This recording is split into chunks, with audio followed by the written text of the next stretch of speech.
현대시 11강에 나 하겠습니다. 여러분 고재종 시인의 작품은요 놀랍게도 아직 수능에는 기출이 된 적이 없습니다.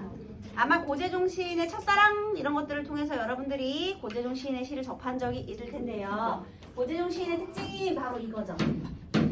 어떤 외부 세계를 관찰해요. 특히 이제 자연물이라든지 뭐 눈이라든지 나무라든지 이런 것들을 관찰하고요. 그걸 통해서 삶의 교훈을 깨닫는 거예요. 어떤 외부 세계에 대한 관찰을 통해서요. 삶의 교훈을 깨닫는 그런 내용으로 보통 시를 쓰시죠. 자, 그러면 오늘도 한번 보도록 하겠습니다. 나무 속엔 물관이 있다. 자, 지금 시적 화자가 바라보고 있는 대상이 바로 겨울 감나무예요. 이게 관찰 대상인데요. 감나무를 보면 지금 얘가 어디 속에 있느냐? 지금 잦은 바람 속에서. 당연히 시련 속에서 감나무가 잘 잡고 있네요. 그 가지들이 가는 것이나, 자, 지금 특히 겨울 감나무는요, 여기에 있는 이 가지들을 보고 있는데요. 얘가 관찰 대상이죠. 그런데 그 가지들이요, 가는 것이나 굵은 것이나 아예 실가지거나 우듬지거나, 얘들아, 거나 동일한 어휘를 반복하고 있습니다. 그죠?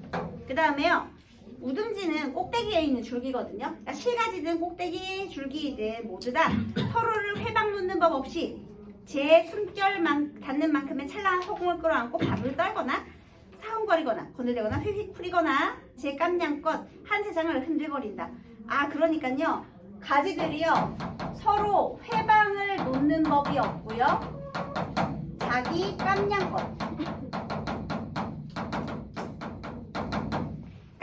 한 세상을 흔들흔들 거리고 있대요. 한마디로요, 이 가지들은요 저마다 서로 회방 놓지 않고 각각 의미 있는 존재로서 이 세상을 살아가고 있구나를 본 거예요. 그쵸? 가지들이 이렇게 수많이 날아가는데요, 이 가지들이 저마다의 지금 제각기 저마다의, 얘들아 깜냥이 능력이잖아요. 그 저마다의 분수를 지키며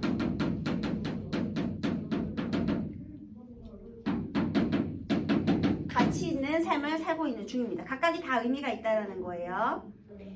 그 모든 것이, 이 각각의 가지가 다 하나하나가 의미 있어요. 가지 원, 투, 하나, 둘, 셋, 넷, 다섯서 여기 다 하나하나 의미가 있는데, 그 모든 게 웬만해선 흔들림이 없는 한 집의 주축기둥 같은 둥치에서, 여기에서 이 하나의 둥치에서 뻗어나갔다는 게 얘가 너무 신기한 거야.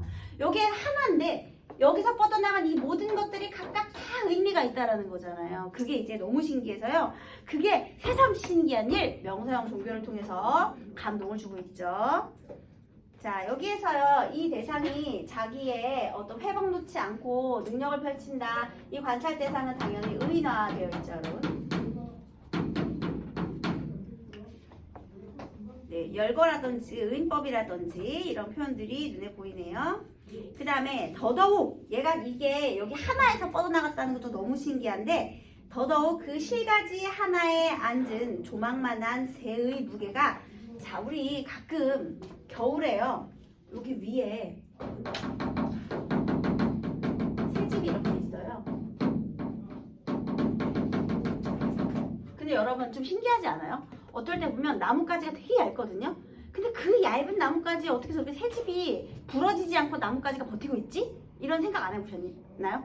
나중에 한번 가다가 새집을 한번 보세요. 되게 얇은 실가지에 그 새집이 얹혀 있어. 근데 걔네들은 그 집의 무게도 있을 것이고 거기에 새들의 무게도 있을 거 아니에요. 그런데 부러지지 않고 버티거든요. 새집 때문에 나뭇가지 부러지면 한 번도 본 적 없지. 참 신기하죠. 그래서 지금 얘가 그걸 본 거야. 여기서요, 더욱 실가지 하나에 앉은 조망만한 새의 무게가, 자, 여기 새.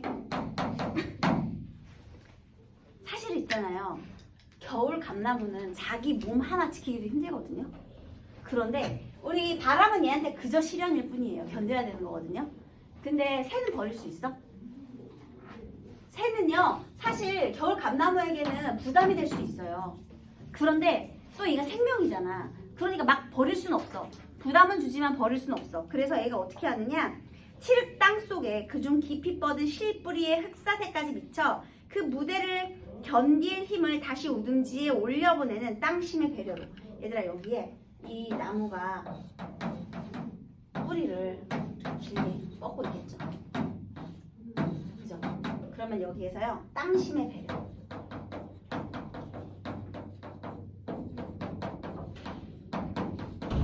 여러분, 겨울에 얘가 만약에 나무가 자기의 곁을 내어주지 않는다면 이 새들은 어떻게 되겠니? 보금자리를 잃겠죠. 그러면요, 얘는 어쩔 수 없이 이 나무에 자신의 생명을 의탁할 수밖에 없는 연약한 존재인 거예요. 자, 새는요, 이 나무에 자신의 생명을 맡겼어요. 이제 이 나무까지 부러져가지고 새집 떨어지면 이제 집이 없는 거야. 맡겨놨어. 그러면 이 겨울 감나무는 얘는 견디면서, 자, 이렇게 생명 얘를 지켜야 되잖아. 그래서 어떻게 했느냐, 여기에서요 다시 밑으로 내려보내요. 이 새의 무게를 견디기 위해서 쭉 물관을 타고 내려오죠. 그러면 땅심의 배려로 인해서 땅이 또 배려를 해줘요. 그래서 여기에서 그 무게를 견딜 힘을 준대요. 무게를 견딜 힘을 준다라는 건 어떠한 시련도 이겨낼 수 있는 힘을 주겠다, 그런 뜻이죠. 땅심의 배려라는 것은. 그래서 여기에서 다시 그 힘을 우둥지에까지 올려보낸다. 그래서 얘가 여기서 땅심의 배려로 여기서 다시 받아서요, 이렇게 다시 올려보내는 거죠. 쭉쭉쭉. 그래서요, 산 가지는 어느 것 하나라도 어떤 대바람에도 꺾이지 않는 당참을 보여주는가. 자, 이 바람 시련에도 꺾이지 않는 힘을 보여주는가. 얘들아, 의문형 어미를 통해서 영탄적 어조로 예찬적 태도를 드러내고 있는 것이죠. 아, 우린 너무 감동을 모르고 살아왔느니. 자, 여기서 우리라는 표현을 써줬네요. 시적 화자가 복수형이에요. 그러면 우리, 나만 깨달은 게 아니라 우리도 다 모두가 깨달았다라는 거죠. 그래서 깨달음의 주체를 확장시키고 있어요. 깨달음의 주체를 확대시키고 있다. 보편성을 획득하는 거죠. 나만 깨달은 게 아니라 우리 모두가 다 깨달아야 된다. 자, 그러면 여기서 감동. 무슨 감동을 느꼈을까? 얘가 이걸 보면서.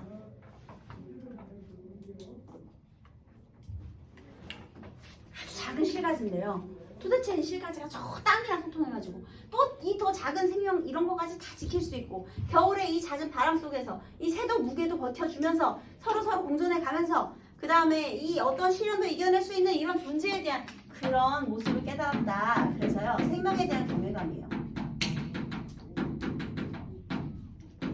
경외가 뭐냐면요, 놀라우면서도 두려운 거예요. 왜냐면 너무 대단하니까. 나의 이해를 초월했기 때문에. 예를 들면 우리 신적 존재를 만났을 때도 하느님 앞에서 경외감을 느낄 수 있고요. 아니면 거대한 대자연 앞에서, 높은 절벽 밑에서도 또 경외감을 느낄 수 있거든요. 그래서 이 생명에 대한 경외감을 깨닫게 되었다라는 거죠. 여러분들 다 왜 있잖아요. 하늘은 견딜 수 있을 만큼만 시련을 주신대요. 그래서 선생님이 종교가 있진 않지만요, 견딜 수 있을 만큼의 시련이에요. 지금 여러분한테 닥친 시련도요. 당장 중간고사 봐야 되고, 원서도 써야 되고, 수능도 봐야 되고 하는 게 다 여러분들 견딜 수 있는 거랍니다. 열심히 노력하시기 바라겠습니다.